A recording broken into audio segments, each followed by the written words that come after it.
इन दिनों दुनिया भर में इजराइल और हमास की चर्चा तेज है। इजराइल फिलिस्तीन एक बार फिर से आमने सामने आ चुके हैं। हमास की ओर से इजराइल पर जो हमला किया गया, इसके बाद लगातार इजराइल बौखलाता नजर आया। इजराइल ने युद्ध की घोषणा कर दी।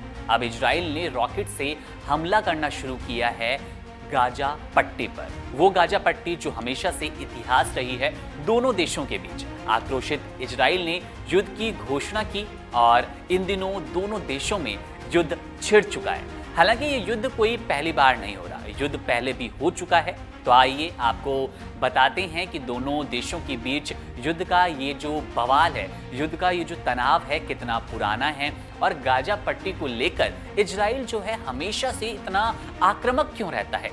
हमास के जबरदस्त हमले के बाद इजराइल ने गाजा पट्टी पर ताबड़तोड़ हमले करने शुरू कर दिए। इजराइल के रॉकेट लगातार यहां पर बरस रहे हैं। इस समय गाजा पट्टी फिर तबाही की ओर बढ़ने लगा है। गाजा पट्टी कोई पहली बार नहीं तबाही की ओर बढ़ रहा है और कोई पहली बार नहीं इजरायली सेना या इजराइल इस तरह के हमले कर रहा है, निशाने पर ले रहा है।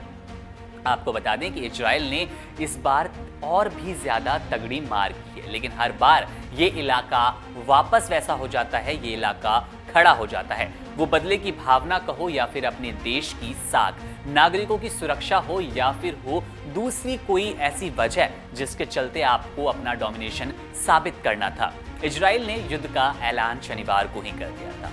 हमास के हमले के बाद से ही इजराइल ने युद्ध की घोषणा करते हुए गाजा पर तेज हमले शुरू कर दिए।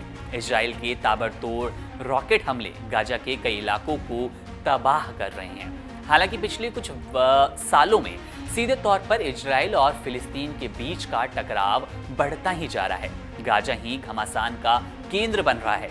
गाजा पट्टी एक जमाने में इजराइल के नियंत्रण में था, लेकिन पिछले एक दशक से कहीं ज्यादा समय से फिलिस्तीन अथॉरिटी का शासन बन चुका है।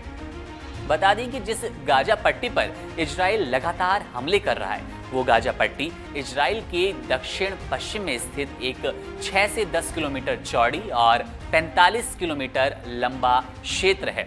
इसके तीन और इजराइल का नियंत्रण क्षेत्र है। दक्षिण में मिस्र है, पश्चिम की दिशा में भूमध्य सागर और इसकी जलीय सीमा इजराइल द्वारा नियंत्रित होती है। इसका नाम इसके प्रमुख शहर गाजा पर ही आधारित है, गाजा पर ही रखा गया है।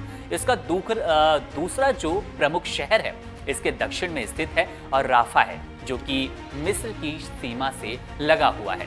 गाजा पट्टी में करीब 15 लाख लोग रहते हैं, जिसमें कि 4 लाख लोग अकेले गाजा शहर में रहते हैं।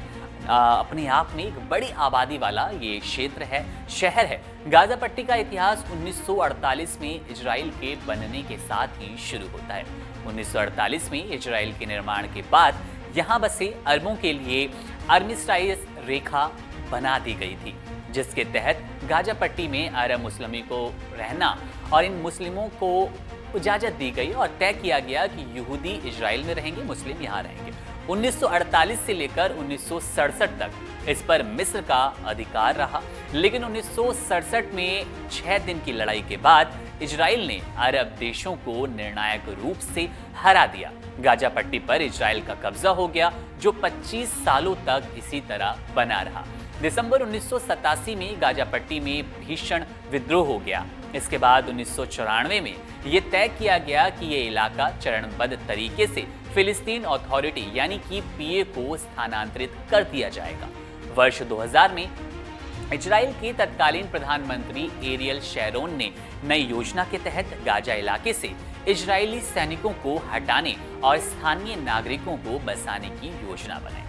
वर्ष 2005 में इसका नियंत्रण पीए को दे दिया गया, लेकिन इजराइल ने गश्त जो थी अपनी जारी रखी। हालांकि 2007 में हमास की अगुवाई वाली पार्टी ने इस पर कब्जा कर लिया, लेकिन इसके बाद भी इजराइल इस इलाके को न केवल सीमा बंद कर चुका है, बल्कि कई प्रतिबंध भी लगाता आया है अभी तक। गाजा दुनिया भर में सबसे घनी आबादी वाला क्षेत्र है, इलाका है।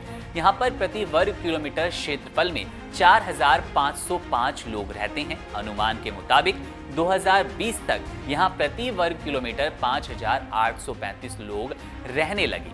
2020 तक इसकी आबादी 21 लाख के करीब हो गई। आबादी में 53% से ज्यादा लोग युवा हैं। गाजा की 21% आबादी बेहद गरीब है।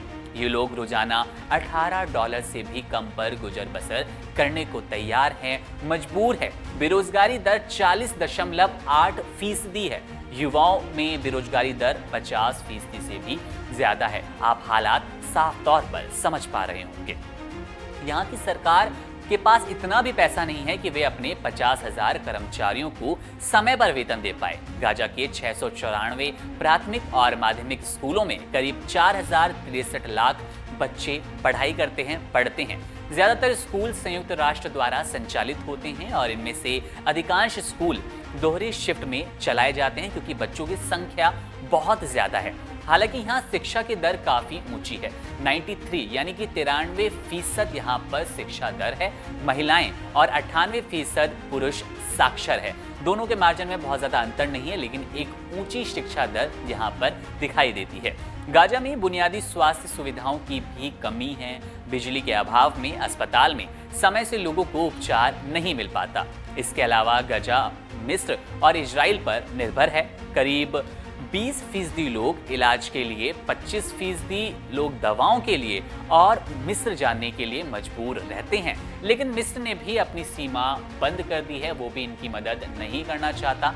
हालांकि इलाज के लिए गाजा के लोगों को इजराइल में प्रवेश की सुविधा मिली हुई है।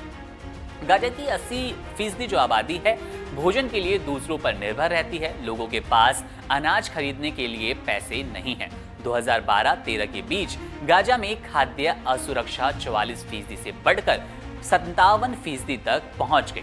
इजराइल की ओर से घोषित संघर्ष क्षेत्र में खेती पर रोक से गाजा का अनाज उत्पादन 75,000 टन कम हो गया। समुद्री क्षेत्र में मछली मारने के लिए लगाए गए प्रतिबंध से भी गाजा के लोगों की मुश्किलें लगातार बढ़ती चली गई।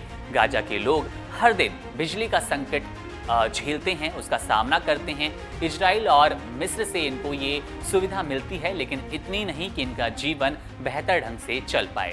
देश में एक ही बिजली प्लांट है, कई घरों में जनरेटर की सुविधा है, लेकिन इसके लिए काफी महंगा ईंधन खरीदना पड़ता है।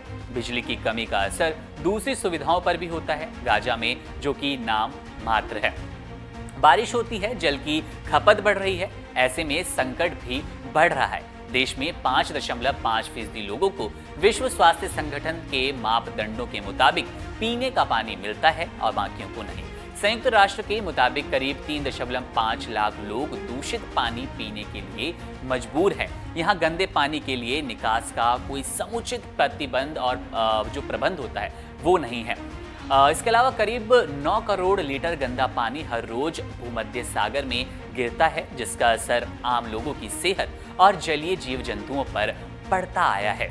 तो सीधे तौर पर जो गाजा पट्टी है वो इजराइल के लिए आक्रामक जगह तो साबित हो ही रही है, और यहाँ पर हमला कर इजराइल को पता है कि वो सीधे तौर पर फिलिस्तीन हमास की कमर तोड़ सकता है, अपना डोमिनेशन साबित कर सकता है। आप यूं ही बने रहिए वन इंडिया हिंदी के साथ। मैं हूं मुकुंद, शुक्रिया।